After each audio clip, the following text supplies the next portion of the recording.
I can't pee. Have you ever tried to sit down on the toilet because you really had to pee and you knew you had to pee really, really bad and you couldn't get it out?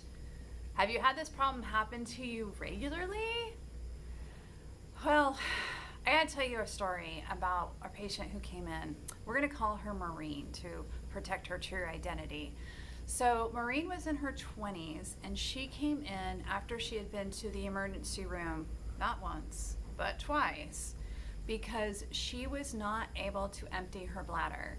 The first time she went in, they took out 2 liters of urine. It was a ton. And you can imagine that she felt so much better after that. So they sent her home and said, well, everything should be fine, and reasonably so, right? I mean, she's in her 20s, she's young, she's healthy. She should have been able to recover on her own.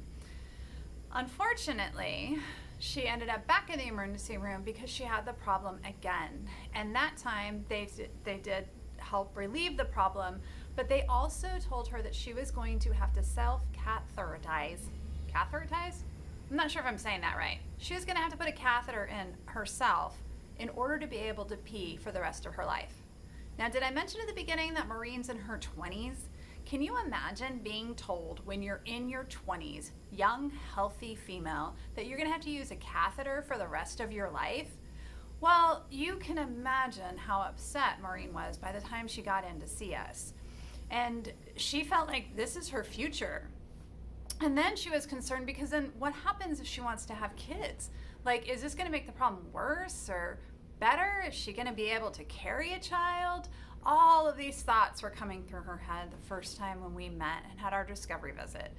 So after hearing her story and a little bit more about what was going on with her, I assured her that there was definitely some stuff we could do, and we could definitely get her able to pee on her own without having to use the catheter.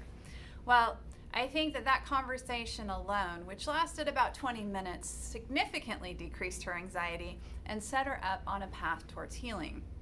Now, I'm happy to tell you it's been a couple years since I've seen Maureen, but we have checked in with her regularly, and this problem has not come back for her. So, what was going on? Well, so Maureen likes to ride horses, and she'd had a couple falls. If you're a horse person, you know that kind of happens every once in a while. And the falls had kind of created a trauma cycle within her body that finally her pelvic floor decided that it was just going to stay tight all the time. And so when she would try to go to the bathroom, her pelvic floor was so tight it wouldn't let the urine out. And she was stuck, and it was retaining within her. And of course, I mean, you can imagine she didn't feel good during that time either, right? So we loosened up her pelvic floor. We gave her some gentle exercises. I put air quotes around that because obviously if there's a muscle that's tight, like your pelvic floor, you're not gonna do hardcore exercises on that, right? We did more endurance type exercises that were more focused on trying to get the pelvic floor to relax, because the problem was not that her pelvic floor was weak. Her problem was that her pelvic floor was like a vice grip and it was not letting anything out. Now, along the way, of course, not only did she feel better, she started pooping better, and she was able to get on with her life and do the things that she wanted to do. And she never had to worry about using a self-catheter. So we see a lot of people here at Physical Therapy for Everybody who have these, what they call unusual, we call them usual because we see them all the time, problems that they feel like just can't be solved with the medical system or are not being solved in the way that they want to. Like, don't want to use a catheter forever, don't want to have surgery, don't want to have to take medication, things like that. So if you have found that it's difficult for you to pee, and now again, it happens to all of us every once in a while, right? You're too far away from the toilet, like it's gonna take you a while to get there. Like, I think car trip, right? You're like in the last 45 minutes and you're like, I don't wanna stop, but then you hit traffic and now it's an hour and 15 minutes, and then you run into your house and you're like, oh, now I can't pee because my pelvic floor has tightened up so much, right? In that case, just try taking a couple of deep breaths, give yourself pause, give yourself a moment, and that problem should go away.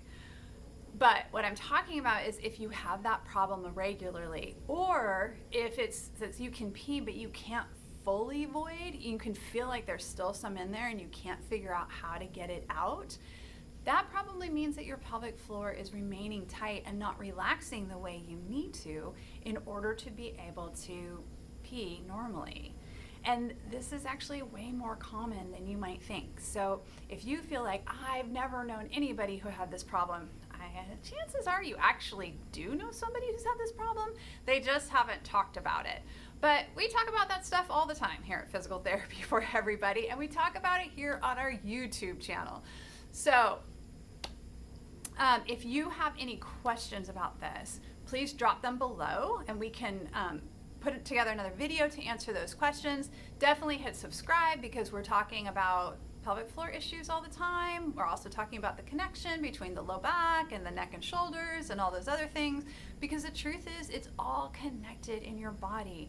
The pelvic floor works with the diaphragm, and the diaphragm works with the neck muscles, and it's all connected. So it's important to make sure that everything is moving correctly and that everything is functioning correctly, so that you don't have to worry about having to take medication or have surgery or anything like having to use a catheter when you're in your 20s for the rest of your life. So if you have any questions, drop them below. Don't forget to hit the subscribe button. Have a great day, everyone. Bye.